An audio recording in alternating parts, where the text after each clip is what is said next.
मैं हूं इमरान वसीम। नाज़रीन, लेफ्टिनेंट जनरल की बरतरफी, पाक फ़ौज का बड़ा फैसला, ये बड़ी ख़बर और इसके अलावा हमारे प्रोग्राम की जो दीगर अहम ख़बरें हैं उनकी तफसीलात आपकी खिदमत में पेश करने से पहले मुख्तसर सी हम बात करेंगे जो आज ATC अदालत फैसलाबाद ने 9 मई के मुकदमात में जो तहरीक इंसाफ के कारकुनान और रहनुमाओं के ख़िलाफ़ जो फ़ैसला सादिर फरमाया है, इस फैसले पर जो तहरीक इंसाफ का रद्द-ए-अमल, जो रिएक्शन सामने आया है, उस पर मुख्तसर से हम बात करेंगे। नाज़रीन, एक तो तहरीक इंसाफ ने यह ऐलान किया कि ये फ़ैसले हमें नामंजूर हैं और इन फैसलों के ख़िलाफ़ हम हाई कोर्ट में अपील दायर करेंगे। बिल्कुल तहरीक इंसाफ का राइट है, कानून उनको यह हक़ देता है कि अगर फ़ैसला काबिल कबूल नहीं है तो आप हाई कोर्ट में अपील दायर कर सकते हैं, लेकिन 7 रोज़ की मियाद के अंदर। लेकिन यहाँ पे एक और रुकावट भी है। फैसला दिया है ATC अदालत फैसलाबाद ने, और ATC अदालत फैसलाबाद के फैसले के खिलाफ आप पेशावर हाई कोर्ट में अपील नहीं फाइल कर सकते। आपने अपील लाहौर हाई कोर्ट में ही फाइल करनी है। जैसे आप देखें, हमाद अदर साहब हैं, वो कहते हैं मैंने सरेंडर करना है, हिफाजती ज़मानत हासिल करनी है, तो ख़बर ये सामने आई है, रिपोर्ट ये हुआ है कि वो पेशावर हाई कोर्ट से रिजू करेंगे, जबकि उनके घर से लाहौर हाई कोर्ट चंद किलोमीटर के फासले पर है, लेकिन वो सैकड़ों किलोमीटर का फासला तय करके पेशावर हाई कोर्ट जाना चाहते हैं। तो बिल्कुल राइट ऑफ अपील है, लेकिन उसके लिए इन्हें appeal high court, Lahore high court में ही फाइल करना पड़ेगी, पेशावर नहीं जाना पड़ेगा। पेशावर हाई कोर्ट के रास्ते यूँ समझें कि ATC अदालत फैसलाबाद के फैसले के खिलाफ अपील के लिए बंद हो चुके हैं तहरीक इंसाफ के लिए। दूसरा कहा जनाब गंडापुर साहब ने कि तहरीक इंसाफ को सियासत से निकालने की कोशिश हो रही है, हम तो पार्लिमान का हिस्सा बनना चाहते हैं। अब तारीख गवाह है, जब खान साहब के खिलाफ अदम एतमाद की तहरीक आई थी तो इमरान खान साहब ने पार्लिमान का हिस्सा बनने के बजाय अदम एतमाद की तहरीक कामयाब होने पे पार्लियामेंट को ये कह के छोड़ दिया था कि ये इम्पोर्टेड पार्लिमान है, अमरीकी साजिश के ज़रिए हमारी हुकूमत हटाई गई है। और वो जो अमरीकी साजिश वाला बयानिया था, वो बयानिया अब अमरीकी सफारिश वाला बयानिया बन चुका है। खान साहब के बेटे कासिम इंटरव्यू देते हुए क्या कहते हैं कि अपने वालिद यानी इमरान खान की रिहाई के लिए हम अमेरिका सदर ट्रंप की तरफ देखते हैं। वो जो साजिश थी अब वो सफारिश बन चुकी है कि सफारिश की जाए, अब्बू बचाओ मुहिम में सफारिश की जाए। गौर साहब कहते हैं, मतलब उन्होंने एक सवाल उठाया कि क्या अब हमें पार्लियामान में जाना चाहिए? पाकिस्तान तहरीक इंसाफ अपना अगला लाहे अमल देगी। तमाम मुकदमात 9 मई के जो हैं वो सियासी तौर पे बनाए गए हैं। अब नाज़रीन, सवाल ये है जो एक्चुअली मैं इस इशू पे थोड़ी सी बात करना चाह रहा था कि ये सियासी मुकदमात कहाँ से हो गए। तहरीक इंसाफ जो कहती है कि ये 9 मई को फॉल्स फ्लैग ऑपरेशन था, अगर ये फॉल्स फ्लैग ऑपरेशन था, झूठा था, तहरीक इंसाफ ने नहीं किया था, तो क्या फ़ौज अपने ही फ़ौजी अफसरान के ख़िलाफ़ कार्रवाई करके उनको ओहदों से फारिग कर देते? नेगलिजेंस और कोताही पे कोर कमांडर लाहौर को फारिग किया गया, सलमान गनी साहब को, कि नहीं किया गया? बरतरफ किया गया ना। उनके साथ 2 और फ़ौजी अफसरान को बरतरफ किया गया। फ़ौज ने एक बड़ा फ़ैसला लिया, 9 मई के मुकदमात पर कार्रवाई से पहले अपने घर के अंदर कार्रवाई की। 3 आला फौजी अफसरान को बशमूल लेफ्टिनेंट जनरल ओहदों से हटा दिया गया, और 10 फौजी अफसरान, जिसमें 3 मेजर जनरल थे और 7 ब्रिगेडियर थे, उनके खिलाफ भी तादीबी कार्रवाई की गई। क्या फॉल्स फ्लैग ऑपरेशन में अपने लोगों के खिलाफ फिर कार्रवाई होती है? और फिर दूसरा, जैसी भी चले, किसी ने साजिश भी करनी है, लेकिन वो अपने घर पे अटैक नहीं करेगा, अपने घर पे कभी अटैक नहीं करेगा, जलाओ घिराव नहीं करेगा, मारपीट नहीं करेगा, तशद्दुद नहीं करेगा, आग नहीं लगाएगा, तोड़ फोड़ नहीं करेगा, जितनी मर्जी साजिश हो जाए। और फिर एक और चीज़ भी है, माजरत के साथ मुझे ये मिसाल देना पड़ रही है, इंतहाई माजरत के साथ। भारत की ख्वाहिश है ना कि पाकिस्तान की मिलिट्री इंस्टॉलेशन पे कब्जा किया जाए, वहाँ पे ऑक्युपाइड भारत की फोर्सेस हों, पाकिस्तान की मिलिट्री इंस्टॉलेशंस पे। जो कुछ 9 मई को हुआ, चले मैं तहरीक इंसाफ का नाम नहीं लेता, खुदा न खास्ता मेरे मुंह में खाक। अगर पाकिस्तान की मिलिट्री इंस्टॉलेशन पर किसी दुश्मन मुल्क की फौज का कब्जा होता तो वो भी तोड़ फोड़ ना करते, वो कब्जा करते, तोड़ फोड़ जलाओ गिराओ ना करते। माजरत के साथ मैं ये मिसाल दे रहा हूं जो कि मिसाल देना बनती नहीं है। अब जैसे मैंने कहा कि अगर ये फॉल्स फ्लैग ऑपरेशन था तो फौज ने अपने लोगों के खिलाफ क्यों कार्रवाई की? ये तो 9 मई का किस्सा है ना, 9 मई का किस्सा। चलें मैं एक और चीज आपको बताता हूं। 8 मई को जब इमरान खान साहब ने अगले दिन पेश होना था इस्लामाबाद हाई कोर्ट में, आज मैं आपको एक नई बात बता रहा हूं। तो ये जो यूट्यूबर्स हैं ना मुख्तलिफ, जो पीटीआई का बयानिया टो करते हैं, वो निजी महफिलों में, अपने गपशप में, दोस्तों में ये कहते थे कि खान साहब पेश तो होंगे इस्लामाबाद हाई कोर्ट में, लेकिन अगर इमरान खान को गिरफ्तार किया गया, इमरान खान को गिरफ्तार किया गया तो फिर लोग जीएचक्यू के अंदर घुस जाएंगे। ये कहां से उन लोगों को पता था? ये सोच क्यों पैदा हुई थी? ये सोच इसलिए पैदा हुई थी कि 9 अप्रैल, बल्कि 9 अप्रैल से पहले जब अदम एतमाद की तहरीक इमरान खान के खिलाफ आ चुकी थी, तब से लोगों का, सपोर्टर का, वोटर का, कारकुनान का जहन, राय आमा, सोच हमवार करना शुरू कर दी गई। उनके जहनों में बात बिठाना शुरू कर दी गई। मीर जाफ़र, मीर सादिक, न्यूट्रल तो जानवर होता है, ये सारा उस वक्त से चला आ रहा था। और फिर 9 मई को जो हुआ, उससे पहले जो कुछ हुआ वो भी किसी से ढका छुपा नहीं। अब नाज़रीन आते हैं जो प्रोग्राम की हमारी दीगर अहम खबरें हैं। अब तहरीक इंसाफ ने एहतजाजी तहरीक चलानी है। एक दरख्वास्त लाहौर में दी गई है कि मीनार पाकिस्तान पे जलसा करना है।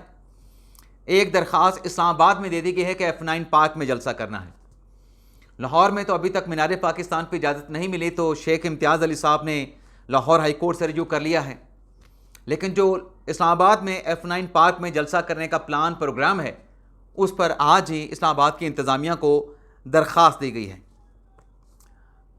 अब देखते हैं फैसला क्या होता है। लेकिन नाज़रीन, गंडापुर साहब जो आज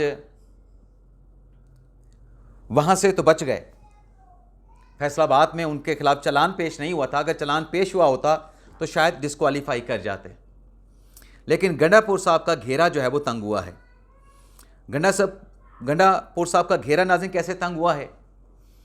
आप ये अंदाज़ा करें कि पाकिस्तान तहरीक इंसाफ, न जाने ऐसी क्या वजह है कि जो भी तहरीक इंसाफ का नैरेटिव होता है, तहरीक इंसाफ का बयानिया होता है, माजरत के साथ मैं ये बात कह रहा हूँ, इनके बयानियों का, इनके सियासी तकरीरों का फ़ायदा भारत उठाता है। आप देखें कि जो भारतीय फ़ौज के साबिक मेजर हैं गौरव आर्या, जो कुछ 9 मई को हुआ, या 9 मई से पहले हुआ, या 9 मई के बाद हुआ, गौरव आर्या ने टीवी टॉक शो में बैठ के कहा कि जो कुछ भारत के लिए पाकिस्तान की फ़ौज के ख़िलाफ़ इमरान खान और तहरीक इंसाफ ने किया है, इंडिया की गवर्नमेंट करोड़ों रुपए भी खर्च कर देती तो ये बेनिफिट, ये चीज़ें, ये मफाद जो भारत को आज हासिल हो रहा है, इंडियन पाकिस्तानी अवाम जो अपनी फ़ौज के ख़िलाफ़ हुई है, इंडिया चाहे करोड़ों रुपए भी खर्च करता, वो ये मकासद हासिल नहीं कर सकता था जो कुछ इमरान खान ने अपने सियासी बयानिए से और तहरीक इंसाफ ने अपने बयानिए से फ़ौज के ख़िलाफ़ अचीव किया है, जो अवाम को फ़ौज के ख़िलाफ़ किया है। और उसके बाद एक और स्टेटमेंट भी आया था जिसमें गालिबन एक फ़ौजी थे और भारतीय फ़ौज के, जो ये कह रहे थे कि सोशल मीडिया पे जो तहरीक इंसाफ का बयानिया है उसे भारत को ग्लोरीफाई करना चाहिए, भारत को प्रमोट करना चाहिए। अब आप देखें कि नई डेवलपमेंट क्या हुई है। भारत की जानिब से अली अमीन गंडापुर का जो चंद रोज़ पहले का स्टेटमेंट था कि हम दहशतगर्दों को गिरफ्तार करते हैं और फ़ौज जो है उन दहशतगर्दों को रिहा करवा देती है कि अच्छे तालिबान हैं। अब FATF में भारत ने जो दरख्वास्त दी है उसमें भारत ने मौक़िफ़ ये अपनाया है कि देखिए हमारा स्टेटमेंट, हमारा मौक़िफ़ बिल्कुल दुरुस्त है, पाकिस्तान दहशतगर्दी को सपोर्ट करता है और यह स्टेटमेंट KPK के उस वजीर आला ने दिया है जो सूबा सबसे ज़्यादा दहशतगर्दी का शिकार है। तो पाक फौज जो है वो तो दहशतगर्दी को सपोर्ट कर रही है, तो पाकिस्तान का नाम ग्रे लिस्ट में शामिल किया जाए। अब गंडापुर साहब का ये जो बयान है, इस पे इनका घेरा तंग हो सकता है, नहीं हो सकता? घेरा तंग होना चाहिए, नहीं होना चाहिए? बताएं।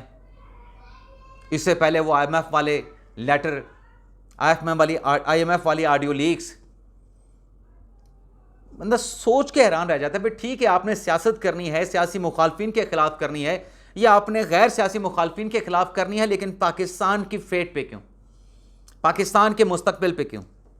तो ये आप देख लें। इसके अलावा नाज़रीन, जो अरेस्ट वारंट जारी हुए थे रऊफ हसन साहब के, जुनैद अकबर साहब के, दोनों PTI के रहनुमा अपने वकील आयशा खालिद के ज़रिए जज अबुल हसन जुल्करनैन की अदालत में पेश हुए, तो अदालत ने इनके ज़मानत जो अरेस्ट वारंट थे वो सस्पेंड कर दिए, अबूरी ज़मानतें मंजूर कर ली और 18 सितंबर तक केस की समाअत जो है उसको मुलतवी कर दिया है। अब नाज़रीन आते हैं उमर अयूब साहब पे। अब उमर अयूब साहब वाली क्या खबर है? उमर अयूब आज ATC अदालत फैसलाबाद से डिस्क्वालीफाई हो गए। डिस्क्वालीफाई होने के बाद, जैसा कि मैंने अपने एक वीडियो लॉग में, प्रीवियस वीडियो लॉग में आपको बताया कि अब चूंकि वो कन्विक्शन के बाद रुकने असम्बली नहीं रहेंगे, जैसे ही फैसला इलेक्शन कमीशन के पास पहुंचेगा, इलेक्शन कमीशन उनको डीनोटिफाई कर देगा, उसके बाद वो रुकने पार्लिमान नहीं रहेंगे, तो अपोजिशन का ओहदा भी ऑटोमेटिकली उनका ख़त्म हो जाएगा। अब नाज़रीन, डेवलपमेंट ये हुई है कि उमर अयूब साहब की डिस्क्वालिफिकेशन या कन्विक्शन के फैसले के खिलाफ, जो उनके खिलाफ असासाजात का केस है इलेक्शन कमीशन ऑफ पाकिस्तान में, वो केस अब 5 अगस्त को समाअत के लिए मुकर्रर है। उमर अयूब साहब को नोटिस किया गया है। इस दौरान नाज़रीन, अगर ये जो केस फिक्स हुआ है उमर अयूब साहब का 5 अगस्त के लिए, 5 अगस्त को तहरीक इंसाफ की एहतजाजी तहरीक भी है, तो डेफिनेटली उमर अयूब साहब तो पेश नहीं होंगे, उनके वकील पेश होंगे। लेकिन 5 अगस्त से पहले पहले अगर ATC अदालत फैसलाबाद का जो फैसला है वो अगर इलेक्शन कमीशन पहुंच जाता है, तो 5 अगस्त को असासाजात केस में जो बड़ी डेवलपमेंट होगी वो ये होगी कि DG इलेक्शन कमीशन ये रिपोर्ट वहाँ पे पेश करेंगे कि आपको उमर अयूब के खिलाफ कार्रवाई को आगे बढ़ाने की ज़रूरत नहीं, ये इन्फ्रक्चर्स हो चुकी है, क्योंकि असासाजात के केस में भी उमर अयूब की नाअहली मांगी गई है। लेकिन उमर अयूब ऑलरेडी ही DG इलेक्शन कमीशन जो लॉ हैं, DG लॉ जो है इलेक्शन कमीशन के, वो ये बताएंगे कि उमर अयूब क्योंकि कन्विक्शन उनकी हो चुकी है फैसलाबाद से, ATC अदालत से, तो लिहाजा इसमें प्रोसीड ना करें, आप उसी केस में जिसमें फैसला हो चुका है, 10 साल की सज़ा हो चुकी है, उमर अयूब साहब को आर्टिकल 63 के तहत जो है आप डिस्क्वालीफाई कर दें। अब आप कह रहे होंगे कि मुझे किसने बता दिया? अभी 2 रोज़ पहले जो अब्दुल अकबर चित्राली साहब जो थे, पाकिस्तान तहरीक इंसाफ के जो डिस्क्वालीफाई हुए हैं, वहाँ पर यही हुआ है।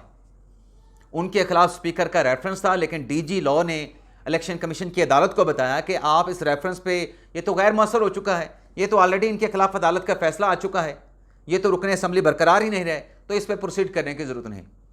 तो सेम वही कार्रवाई जो अकबर चित्राली के खिलाफ हुई, वैसे ही इसी केस में एक्सपेक्टेड है, और शायद 5 अगस्त को उनको डीनोटिफाई करने का फैसला इलेक्शन कमीशन की जानिब से जारी कर दिया जाएगा। लेकिन एक अच्छी खबर जो है तहरीक इंसाफ के लिए वो ये है कि आज KP असम्बली में जो सेनेट का इलेक्शन हुआ है, सेनेट के इलेक्शन में तहरीक इंसाफ की जो उम्मीदवार थी, वैसे तो 5 उम्मीदवार थी और माशाल्लाह पाँचों की पाँचों तहरीक इंसाफ की थी, तो मिशाल यूसुफजई ने 86 वोट हासिल किए हैं, और 86 वोट हासिल करने के बाद मिशाल यूसुफजई साहबा, जिन्हें बुशरा बीबी साहबा की सपोर्ट हासिल थी, वो सेनेट की रुकन बन गई हैं, और वो 1.5 साल तक सेनेट के तौर पे, सेनेट के मेंबर के तौर पे खिदमत सर अंजाम देंगे मार्च 2027 तक। तो ये नाज़रीन हमारा वीडियो लॉग, आपसे ज़्यादा चाहते हैं। अल्लाह ताला हम सब का हामी नासिर, अपनी दुआ में याद रखिएगा। अल्लाह हाफिज़।